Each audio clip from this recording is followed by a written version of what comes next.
Hey everybody. Oh, okay, thank you. Hey everybody, it's the Music Man, otherwise known as Chris, and this is my buddy Tom. How y'all doing? We just got out of a midnight screening of Man of Steel, and for anyone thinking, yes, we are ripping off Brad Jones's midnight screenings kind of thing, but hey, we were bored, we wanted to do something, and no, I'm not making this a series, this is just a special. I happen to have bring my camera along with me, so just thought might as well do a review of it. For the shits and giggles, pretty much. Yeah. I'm not even dressing my usual attire. I normally don't wear hats. But doesn't he look good in it? Shut the fuck up. Okay. Relax. Okay, so what do we think of this movie? Well, I thought it was really, really good, but I don't think it's anywhere... Well, it could be great, but yeah, it definitely had its problems. Just shy of greatness. Just very shy of it, mostly because the middle... Zack Snyder does not know what to do with the middle act of it. And, I didn't... Shoot me for not paying attention, but I didn't see who wrote it. I just saw the story was from Christopher Nolan and David S. Goyer. Was he associated with the Dark Knight trilogy? To the best of my knowledge, I'm not sure. I don't think he was. I could be wrong. Feel free to correct me on that. Well, regardless, the story is actually laid out really well. First act is the overall story, but the first act, laying down the grounds of what needs to be said to the audience about how Superman's origins, and, oh yeah, they only call him Superman twice in this movie. So, actually 2.5 if you... Well, to be fair, it's called Man of Steel, so you don't expect Superman in it at all, but... That's like telling someone... That's like telling someone in The Dark Knight, like... telling them not to say Batman at all. Well, that is kind of a goofy name. I'm just kidding. I love Batman. But seriously, the thing about this is that what I like most about it is that it actually does try to take itself seriously, only at some points. Other points, like you noticed this, it got very lighthearted. Almost to the point where okay, here's the thing about the Dark Knight trilogy. They completely forgot about the kids almost. They kind of almost went straight for the adult comic book fans and everything. This one, there's a lot of, you know, just little winks to the kids, just to give them something to laugh at, just to give them something to know that there's not all doom and gloom in the world, even though this movie's very gray, both literally and metaphorically. Yeah, it's shot with very little color to it. The main thing that actually pops is Superman's costume, which actually looks really well done. It's not the just standard cloth that was made with the classic Superman costume. I actually really like his new S. What's the difference? Well, besides, I know there is a difference in, like, looks, but it's an S.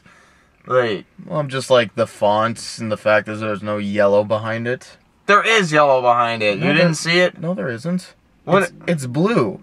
No, it's not. It's red, and then there's blue behind it. The There's same blue that's all over his costume. There's still yellow behind it. There's no yellow... God damn it. Okay, if you guys... Please comment with whichever one of us is correct with it. But... yeah, I liked his costume better. It looked, and it actually feels a little bit more modern, because with the string technology. Well, that's the end of the whole movie is like a modernization of Superman, similar to how The Dark Knight was kind of a modernization of Batman. And you know, we're gonna be comparing this to Batman all night, but really, the movie should be looked at on its own, and on its own, it was really good, but it did falter some parts. Like, okay, I think my biggest nitpick of the film are every one of the childhood scenes. Because, you know, as we know, Clark Kent, or Superman, just had a very complicated childhood, you know, dealing with his superpowers and everything. I felt some of these scenes were going in the right direction, but then just kind of completely fell flat on their face with some kind of poor choice in dialogue and character development, or just in flat out logic. And I'm not going to give specific examples because it'd be spoiling something, but I'm just going to say, man, I'm quite disappointed in both Zack Snyder and Christopher Nolan, because damn did they find terrible kid actors. I can't disagree with you anymore, mostly because they're kid actors. Give them a little break, and at least... Oops. Hang on. Yeah, open it. At least this actor was actually trying, unlike some cases where...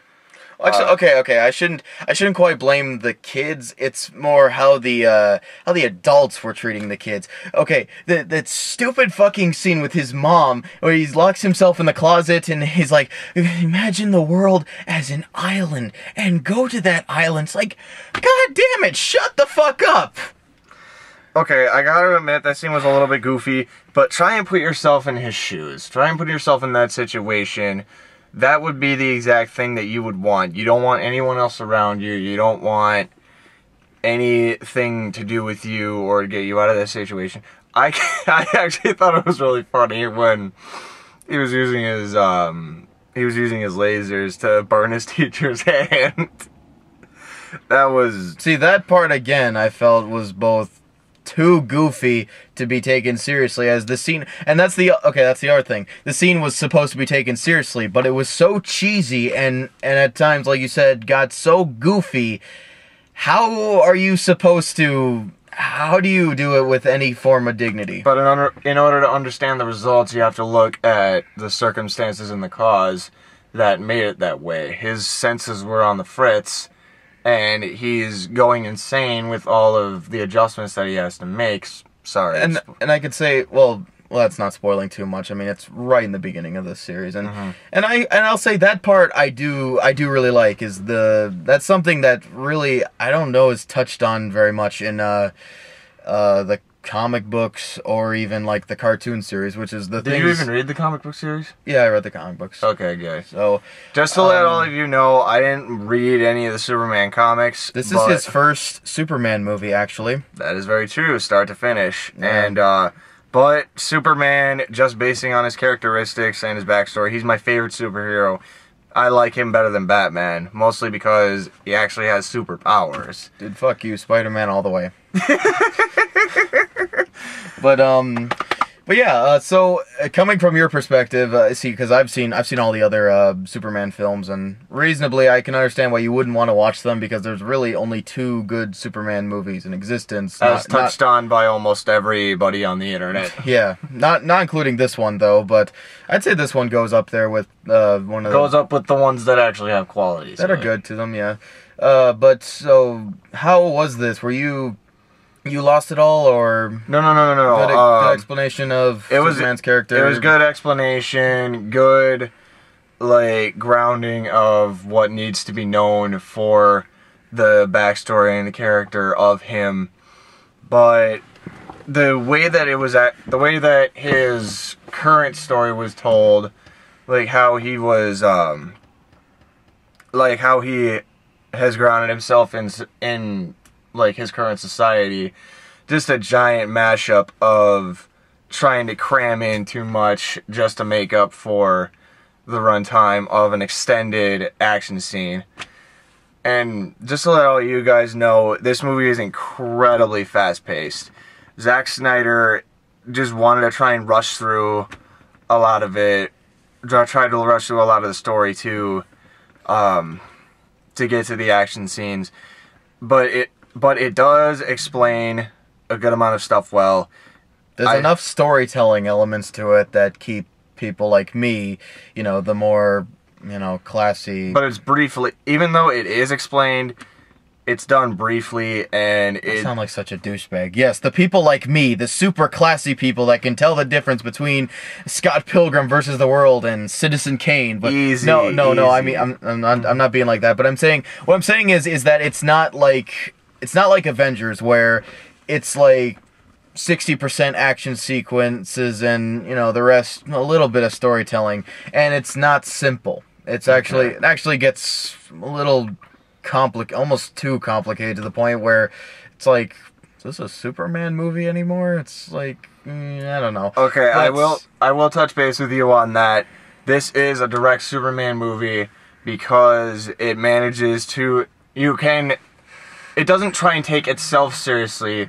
It gives the audience a chance to take it seriously because with this is just guessing and spitballing, but with the previous Superman movies, I'm assuming the audience didn't want to take it seriously because it just seemed like the perfect popcorn movie because it was made in the 70s, 80s, during that time where... And yet, it's widely considered to be one of the greatest comic book movies ever made. Okay, then I'm completely wrong. Yeah. But but this is the first Superman movie where the audience can actually try and take it seriously, am I right? Well, maybe. I don't know. It's debatable, but... It's not complete. What I'm trying to say is not fully off the wall goofy. No. Like the Avengers was, where it was just strictly where it was eye candy, and I know I said there was a lot of things that are here for the kids, but I don't think it ever goes to the point where it's too much. No, definitely not. It definitely involves adult themes. Definitely involves like it has a serious tone. It has a very consistent serious tone with minor speed bumps along the storyline of it. Yeah. So, yeah, storytelling was pretty good. The action sequences were pretty fun to watch. The action sequences were fucking awesome. Yeah. Although if you absolutely cannot stand shaky cam, oh my god, we forgot. Yeah, that is one big fault with this movie you tell them about it. Okay. You know those movies that never want to sit still, and the camera just never stops shaking, even when there's nothing going on. There's just people talking in one room, and the camera is still just like, trying to hold itself still, but it can't. That's mostly what this movie is. Now, okay, it was really bad in the beginning, but it does tone down later in the movie, but then the action sequences come, and good God, I can't even imagine seeing this movie in 3D, and we saw it in 2D, so Thank God. Yeah. If didn't want to pay extra. It's not worth it. But I think I would have almost gotten motion sickness from this if it was in 3D, and I never get motion sickness from movies. Neither do I. But yeah, it's Zack Snyder action, and he's got some high quality stuff. Shaky cam is at least excusable past the first act. Mm-hmm. Realistically, it's the first few scenes that it just gets to the point where it's like, okay, fucking stop. Just keep the camera still. Yeah. Everybody, if you're gonna yell at Michael Bay for doing that, Zack Snyder and Christopher Nolan shouldn't get away with that either. Yeah, probably not. Yeah. But and he wasn't exaggerating at all. There's a conference scene within the first 10 minutes. 5 minutes, actually. What's the difference? But, yeah, conference scene when literally there's one still shot of one of the leaders.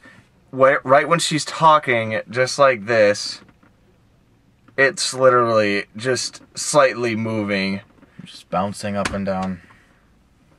And I was kind of like, okay, try and stay in focus, please, maybe. Yeah. But what's good about this movie, the good things in this movie are really, really good. Yes, it really does hit the mark and on the majority of the movie. And I don't think okay, people are going to keep talking about this as the Dark Knight of Superman movies.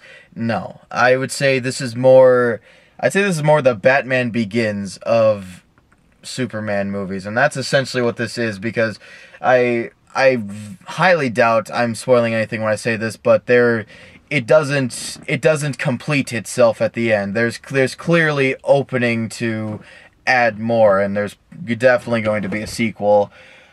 By then, I don't know. It's just gonna be Man of Steel flies, is the Man of Steel falls. I don't know. We'll leave the producers to create the title for it. Yeah, but yeah. So there's more to come, and you know, if this is the start of a new, like, you know, Dark Knight-esque trilogy, this is a good start. It's got some falters along the way, but then again, in my personal opinion, I didn't think. Oops, damn it. I didn't think Batman Begins was all that good as people were saying it. People were calling it a masterpiece. I just thought it was okay. Then Dark Knight came out, and I'm like, holy fucking shit, this is it. This is the best. And, you know, who knows? The same thing might happen to Man of Steel. But as of right now, I think the movie's just good. All right. Definitely worth seeing. So. Yeah, but off of what he said, it does have a very promising future, and because if they can give us a hero and villain combination, this complementing to each other, then it can definitely be able to create more villains along the way that can still be at Superman's level. Because General Zod in this movie, who, spoilers, is a villain. If you saw the trailers, you'd know that General Zod's in this. And if you haven't seen the trailers, boom. Yeah. But that's not spoiling anything. Spoilers. No, this is a spoiler-free video. Shut up. But yeah, General Zod is really good in this. He's played by Michael Shannon, who is one of the villains in Kangaroo Jack, so he at least has some experience. But okay, if you're gonna make that reference, we got to make a reference to Morpheus being the Daily Planet guy. Yeah, he's Lawrence Fishburne is the head of the Daily Planet, who's Amy Adams' boss. But back to Zod. Zod is actually really good in this. He's played by a very underrated actor, who he embodies the role very well. He doesn't take it too serious ever, and it's not just single tone throughout the whole way where it's just grumpy face, all of you die. His motivations are actually understandable, and you actually can feel his pain when near the end, it doesn't really. Are you're like running out of words? No, I'm just debating on if it's a spoiler or not. Well, General Zod is good. There. Not one-dimensional, and you can feel his emotions coming off. It's not. But even though some people will find him to be a little bit of a pussy, like in the beginning and middle acts, because like he doesn't show too well in fights, in the end, and near the end fight scene, when he first knocks Superman straight on his ass, my thinking suddenly changed right away of him. Bam! Holy shit, this guy's a badass. And if we're gonna talk about characters, I mean, okay, we got to bring up the fact. Okay, Clark Kent, Superman, Man of Steel. I think he was played pretty good. Yeah, definitely. More of a serious take than I would have imagined from a Superman movie, but definitely played that well. And thank God he didn't need a cloak voice. Oh. Will you guys shut up about that stupid voice? I don't care about it. I'm just making it. Neither do I, but everybody, oh my God, everyone and their grandmother, oh, what's with that voice? It's like, get the fuck over it! I'm just making God, it's only until Bane comes around that you guys are like, hey, maybe that voice isn't so bad. Maybe it's Bane that's dumb. It's just, God, shut up about it! Don't abuse my truck! It's my hat. It's my truck! Anyways, we're getting off topic. Okay. You talk about Lois? No, Clark Kent. Keep going on about Clark. Oh, well, yeah, he's definitely a lot more, again, modern. Definitely a lot more uptight, upstanding citizen and everything in terms of, well, character. And because, I mean, that same thing kind of falls through when he was a kid, which, you know, again, I know I have to bring up the kid scenes. I'm sorry. They left quite an impression. But you know, as the adult goes by and he's you know, God, I'm sorry. I don't know what to say about him. He was good, but there's things I'd like to mention that I can't because of spoilers. So Spoilers. he was okay. He was good, I guess. The thing I'd like most to talk about, I can't. So sorry. Spoiler free. Lois Lane is not a dumb fucking broad in this. Yes. Thank you, God. Yes. Oh my God. Thank you. Played by Amy Adams, who is good in a lot of stuff that she's in.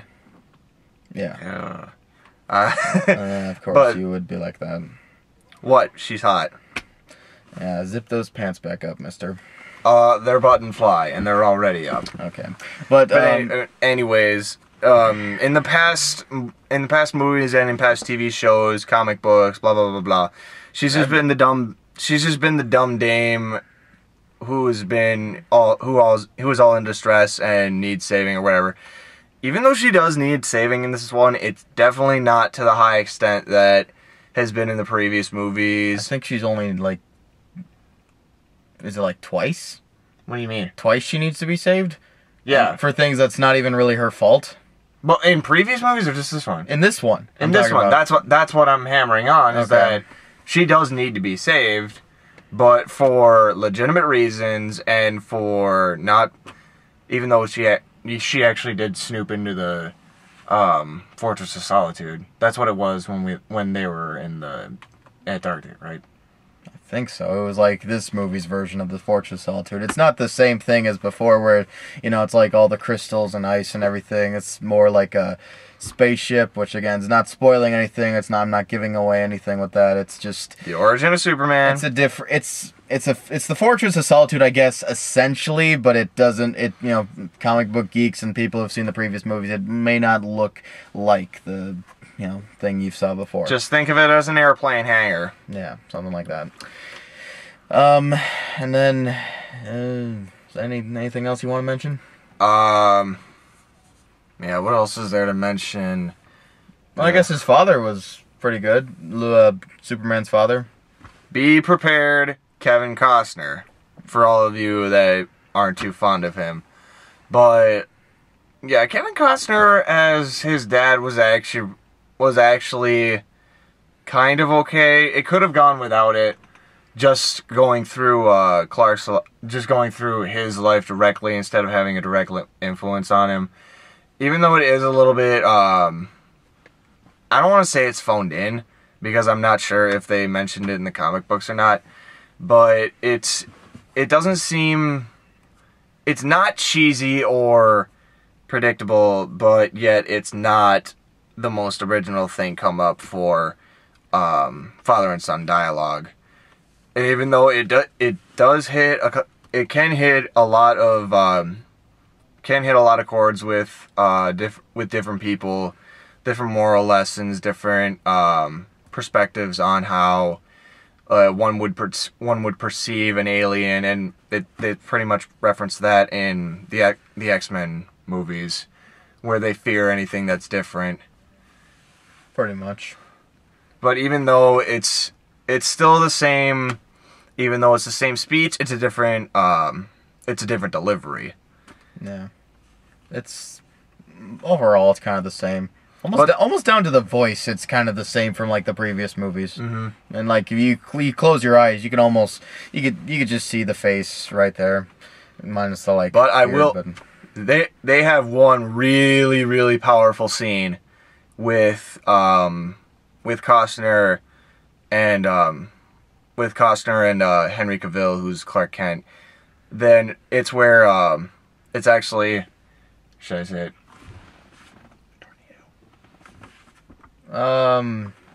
Actually, no, because then if you mention that, I'm gonna have to bitch about it. Okay, So but no. there is And one. There was one really kind of spoilerish, so no, we're not gonna mention it. But I'm just gonna say there's one really powerful scene. It's one of the. It's pretty much one of the only silent movies in the whole movie. Silent movies? Silent moment.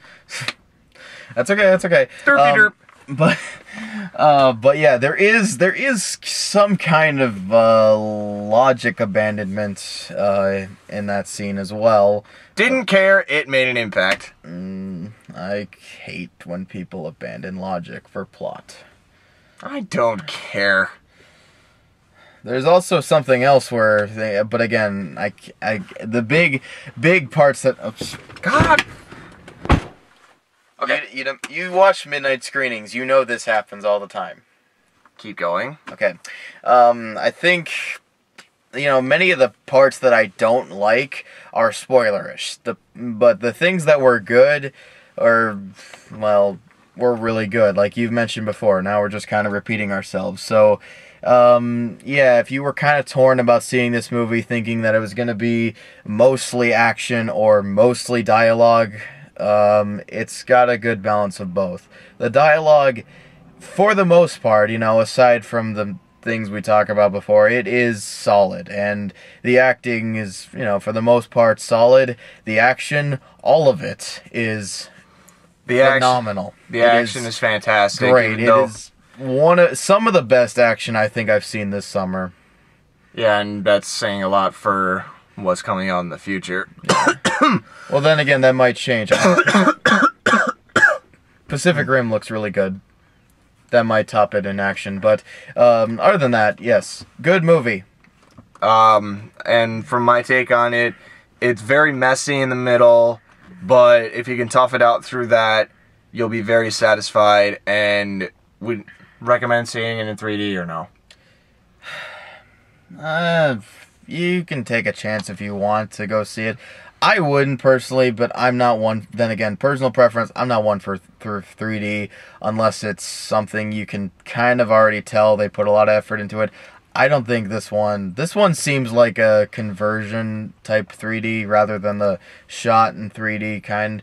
And well, and the action stuff, I think, may be a little too intense for 3D, to the point where I think some people might get some motion sickness from this if you don't already before. So, 3D with caution. If not, just go to the 2D. At some point, though, you really should see this because it is probably one of the big highlights of the movie. Yeah, it falters along the way, but other than that, it was definitely worth seeing. But one thing's definitely for sure. What?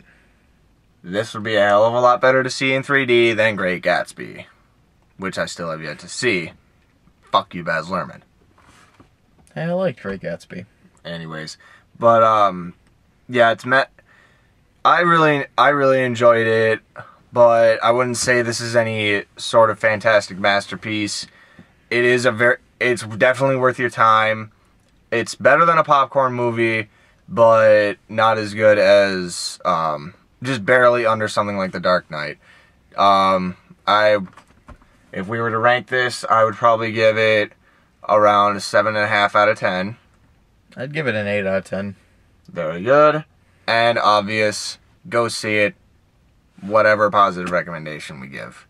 Yep. So, on behalf of the Music Man 1012, or whatever the hell you want to call that last bit, and myself, there's only one thing we have to say. Get a life. I don't think they could read that. I'm kidding, and they probably won't be able to read that later in. Also, we're tired as hell.